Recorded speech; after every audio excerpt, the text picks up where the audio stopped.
Hi అండి, బెండకాయ పులుసు అయితే పెడుతున్నాను. చాలా టేస్ట్గా ఉంటుంది. ఒకసారి నేను చూపిస్తున్న విధంగా చేసుకోండి. బెండకాయని పట్టుకొని శుభ్రంగా కడిగేసి తుడిచేసుకొని ఇట్లా క్రాస్లో కట్ చేసుకుంటే ఉప్పు కారం బాగా పడుతుందండి. రౌండ్గా కాకుండా ఇట్లా క్రాస్గా కట్ చేయండి, చాలా బాగుంటుంది. అంతేకాదండి, మనం బెండకాయ ఎక్కువగా తిన్నట్టయితే మోకాళ్ళ నొప్పులు రాకుండా ఉంటుంది. చాలామంది మలబద్ధకం సమస్య కూడా ఉండదండి. మిక్సీ గిన్నె తీసుకొని ఒక 4 టమాటాలు, ఎల్లుల్లి రెబ్బలు, కొద్ది కాజు, లవంగ, దాల్చిన చెక్క వేసుకొని కొద్దిగా నానబెట్టిన చింతపండు వేసుకొని మిక్సీ పట్టుకోవాలండి.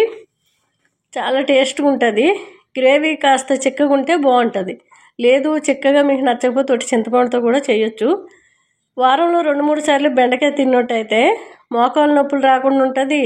అంతేకాదు, చాలామంది మలబద్ధకం సమస్య ఉన్నాయి, అవి పోతాయి. చిన్నపిల్లలకి జ్ఞాపక శక్తి అనేది పెరుగుద్దండి. స్టవ్ మీద కళాయి పెట్టుకొని ఆయిల్ వేసుకొని శనగపప్పు, మినపప్పు, ఆవాలు, జీలకర్ర, ఆనియన్, కొద్ది కరివేపాకు, పసుపు వేసుకొని వేపుకోవాలండి. ఇప్పుడు కొంచెం ఇంగ వేసుకుంటున్నాను. అది మనం చింతపండు వేసుకున్నాం కదా, ఇంగ వేస్తే చాలా టేస్ట్ కొడుతుందని వేసాను. ఇలా కట్ చేసుకున్న బెండకాయ ముక్కలు వేసుకొని 5-10 నిమిషాలు అలా వేపుకున్న తర్వాత ఈ గ్రేవీ అనేది వేసుకోవాలి. బెండకాయ పచ్చిదనం అంతా పోతుంది ఆయిల్లో వేపితే, అందుకని ఒక 5-10 నిమిషాలు వేపుకోవాలి.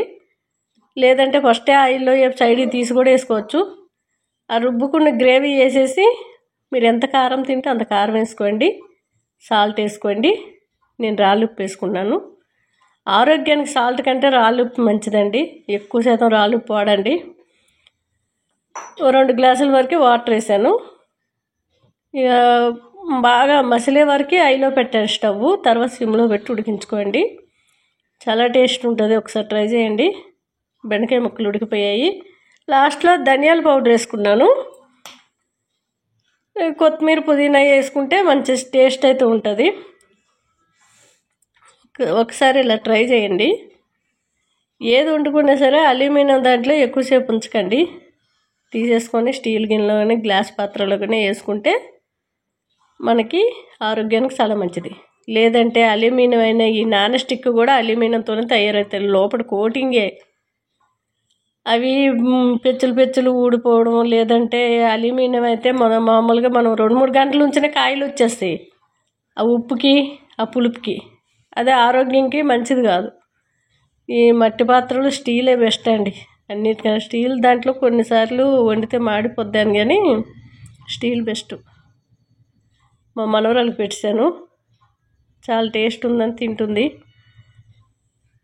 బెండకాయ ఎప్పటికప్పుడే పెడతాను. జ్ఞాపక శక్తి పెరిగితే పిల్లలు ఆరోగ్యంగా కూడా ఉంటారు. బెండకాయ టేస్ట్ కూడా బాగుందండి. ఓకేనా, ఇలా చేసి